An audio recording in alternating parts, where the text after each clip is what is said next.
Hello! Welcome back to the channel. My name is Sarah Chang. If you are new to the channel, I am a student at MIT and I like to post lots of college videos. Get ready for the tea. But today, I thought that I would come at you with a studying video, like how to study, getting good grades, all of that fun stuff. So I feel like I went to magnet high school, went to magnet middle school. Obviously, MIT kind of kicks butt. So I feel like over the years, I've developed some pretty good studying habits and I wanted to share those with you today. So let's get right into the video. So I'm actually really excited for this video because I feel like I've just gained much wisdom and like good habits over the years that I feel like I actually do have something to share and hopefully it helps and motivates you. But the first thing that I wanted to say was, I think that one of the biggest things is like having realistic studying expectations of what your studying is going to look like and being able to plan accordingly. So obviously there's like the obvious part of like don't procrastinate. Be realistic about how long you're going to be able to study at one time. Like I know there are videos out there that are like how I study for 14 hours straight with no break. Realistically, very few people have a brain like that can just autofocus for like so long and actually focus. Like my brain, like even a 1.5 hour lecture, like after 1 hour, I'm struggling to pay attention. Like my ability to like intake information that last 30 minutes of lecture is like so diminished. And so one really cool technique that I like to do sometimes, and I know my friends do too, is called the Pomodoro technique. So what it is it's like you time yourself and you do like this long on where you're studying, this long on, then like followed by this long off where you're not studying, and you can take a break, you can do whatever, and you just repeat that over and over. And what you'll actually be surprised that it's honestly like the ratios are like 25 minutes on, 10 minutes off. And that seems like a really short on time and a really long off time. But if you actually think about like when you're like working for hours and hours on end, you're checking your phone all the time, you're scrolling mindlessly on the internet, you're not actually being that productive. And so this is a really good way to like separate the time where you're being very focused, because you know that like, oh, during my off time, I'll check my phone. During my off time, I'll do something else. And it prevents like brain fatigue, if that makes sense. So that is one thing that I would recommend trying in terms of like being able to study for a long time. Another thing that I want to say is studying with others is actually so good. It has been my savior, especially I think a big thing is like sometimes I just can't focus. Sometimes I'm stuck, and studying with others fixes both of those things, because it can be in person, it can be sitting next to someone, it can be during non-COVID times, I would go to like coffee shops a lot with my friends and we would just grind. I could also go to coffee shops by myself and grind really well. Or like you can work call, like I'll like FaceTime my friend while I'm working. You don't have to necessarily be working on the same thing. If you are, that's like awesome because you can work together. And like honestly, I find that's like way more productive than when you're like stuck and you're just trying to like debug what you're stuck for like an hour versus like that person can help you in like 5 minutes, right? But it just helps keep me focused when I'm like studying with someone versus when I'm like left on my own and I can just do whatever I want.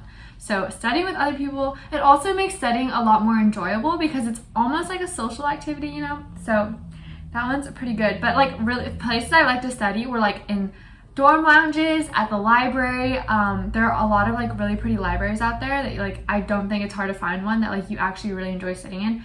Find somewhere that's a really good lighting. I feel like that's a really big thing. I'm saying that as I sit in my room in the dark lighting, but it's okay. The next thing that I wanted to say is that I think it's really important to make lists or like very quickly identify like this is what I'm gonna do when. And so what I mean by that is like personally, I get really stressed when I just have like a million things I know I need to do and they're just kind of floating in my mind. So I like to write them down, be like, okay, Tuesday I'm doing this, Wednesday I'm doing this, Thursday I'm doing this. That way I have a plan. I know that I'm like on schedule, and that way like once I've done what I need to do for the day, I know I'm done, I can relax. It's a really good way to separate out like work and play, but it also helps keep you like when you can like check something off your to-do list, it feels so good. So that is another thing that I really like to do.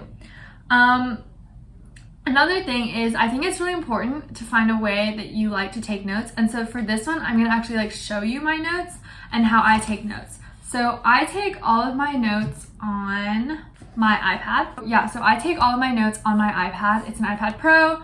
I use Notability. I love it so much. I've had this for about 3 months now. And so I just have a folder for all of my classes, and I'll show you like some of my notes. So this is for math. This one's for math, but here's like kind of what my notes look like. Let me show you. Here's like what my notes look like. I don't know if you can see it super well, but I like label everything by week. I highlight important concepts, and what I really like about Notability, there are a couple things that I really like. For one, it's super easy, it's super neat. I can scroll back and forth between different documents really easily, and a lot of time, like classes will have handouts, so I can just load that to Notability and write on top of the handouts. And so, for example, for one of my classes, like they always give slides out, and so like I'll load the slides on a Notability, and then if I ever need to annotate anything, I can just annotate right on top of the slides. But I find and I think it's really important to like figure out a studying and note-taking way that works for you. So like, for example, for this class, it helps me to have the slides, because otherwise I realize that if I don't start with the slides, then I'm just spending the entire class frantically trying to write down everything on the slides, and then I'm not paying attention to what I'm actually learning. So like, you do have to understand like, how do you maximize like what you're actually learning in class. So that's just how I like to take notes. And the last thing that I wanted to talk about is like the actual physical like act of like, how should you study, like, right? Like how, like what methods are you gonna like retain information? Are you gonna learn the information better, etc.? So there are a couple of things that I want to say on this. The first thing that I kind of talked about in my like how to take notes video was that I feel like repetition is actually so underrated.